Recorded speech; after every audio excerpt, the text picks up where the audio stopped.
Hello friends, back to my channel lifestyle নিতুতে তোমাদের স্বাগত জানাই।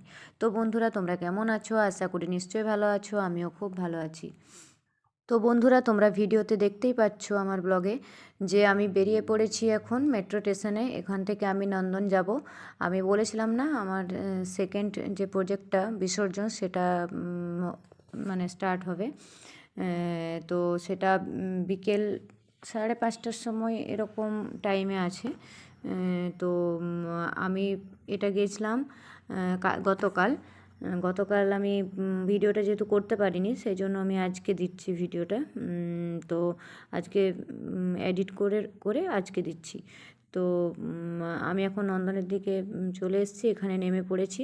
দেখো, এরপর আমি ঢুকবো, তোমাদের পুরো ভিডিওটা আমি করে দেখাচ্ছি এবং তোমরা পুরোটা দেখতে থাকো। আজকের দিনটা মানে আজকে কি হবে বা মানে কেমন কী করলাম, কতটা সময় কাটানো, সবই তোমাদের কাছে শেয়ার করছি। তো বন্ধুরা, তোমরা দেখতেই পাচ্ছ এখানে এ হলো কার্তিক দা, আমাদের ইন্ডাস্ট্রি এতে আছে, কাজ করে। তো ও আগের দিনও এসেছিলো, আগে যে শহরের গলিপথ যেটা হলো, এটা তো সেকেন্ড প্রজেক্ট। ফার্স্ট প্রজেক্টে কার্তিক দা এসেছিলো এবং আমার এক বান্ধবীও এসেছিলো, আরও অনেকে এসেছিলো আমার বান্ধবী বন্ধুরা।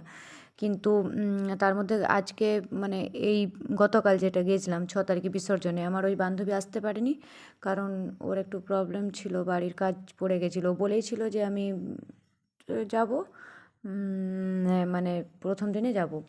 তো যাই হোক, এইটা আমাদের পোস্টার মানে যেটা দিয়েছে আর কি বিসর্জনের।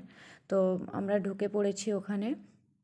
এরপর হলে গিয়ে আমরা পুরো ইয়েটা দেখলাম, শর্ট ফিল্মটা দেখার পরে আবার বেরিয়ে আসলাম, দিয়ে ওই টুকটাক ভিডিও বানালাম, সেলফি নিলাম, এ আর কি। তো বেশ মোটামুটি ভালো হলো, খুব সুন্দর, মানে খুব সুন্দর সন্ধেটা কাটলো। তো বন্ধুরা, আজকের ভিডিওতে সেভাবে কিছু বলার নেই। আগের দিন আমি ভালো তোমাদেরকে পুরো ব্যাপারটা বুঝিয়ে বলে দিয়েছি, সেই জন্য মোটামুটি তবু ছোট্ট একটা আমি ব্লগ ভিডিও করেছিলাম গতকাল।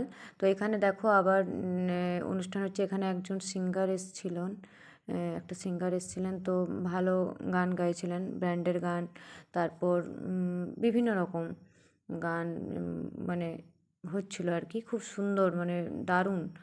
আর তারপর এখানে পুরো ইয়েটা দেখাচ্ছি আমি, নন্দনের বাইরেটা। আর ইনি যে গান করছেন, আমি জানি না ওনার নাম, আমি শুনিনি প্রথমে, খুব সুন্দর গান করছিলেন।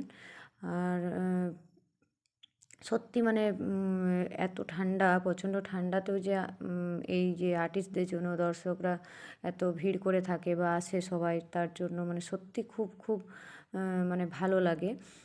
এই তো দেখছি মানে, আর ঠান্ডা শীতকাল মানে তো মেলা, তারপর নানা রকম অনুষ্ঠান, পিকনিক, এগুলো তো মানে বেশ ভালোই লাগে। আর তবে ঠান্ডা যা দিন দিন বাড়ছে, মানে মনে হচ্ছে না যে ঠান্ডাটা থাকুক। তোমরা কি বলো বন্ধুরা? মানে প্রচণ্ড, আমার তো ঠান্ডা ভীষণই ভয় লাগে, আর একদম মানে শীতকাল আমার ভালো লাগে না। আমি আগের ব্লগেও বলেছি তোমাদের, তো আমার শীতকালে প্রচণ্ড কষ্ট হয়, মানে ঠান্ডাতে বেরোতে খুব একটা পারি না, তাও কাজের সূত্রে বেরোতে হয়, তো কষ্ট লাগে প্রচণ্ড ঠান্ডার। আমি মানে এমনিতেই ছোটোবেলা থেকে আমি ঠান্ডাকে খুব ভয় পাই আর কি, শীতকাল। ব্লগটি যদি ভালো লেগে থাকে তাহলে অবশ্যই একটু লাইক, কমেন্ট, শেয়ার এবং সাবস্ক্রাইব করে পাশে থেকো।